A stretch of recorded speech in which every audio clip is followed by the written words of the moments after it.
அன்பர்களே, ஒரு ஜாதகத்திலே லக்னத்துக்கு 5ஆம் இடத்துக்குரியவனும் 4ஆம் இடத்துக்குரியவனும் ஒன்றாக கூடி 5ஆம் இடத்திலோ அல்லது 4ஆம் இடத்திலோ இருந்தால் அது அந்த ஜாதகருக்கு பட்டம், பதவி, புகழ், பெருமை, செல்வம், சுகம், ஆரோக்கியம், இருப்பிடம், தாய் சிறப்பு, வசதி, வாகனம், உயர்கல்வி மேன்மை ஆகிய சிறப்புகளை கொடுக்கக்கூடிய பத்ம ராஜ யோகமாகும். அந்த வகையிலே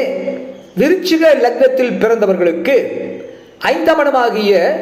மீனத்திற்கு அதிபதியாகிய குரு பகவானும் 4ஆம் இடமாகிய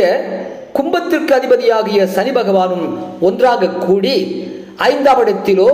அல்லது 4ஆம் இடத்திலோ இருந்தால் அது அவருக்கு பத்ம ராஜ யோகத்தை கொடுக்கும்.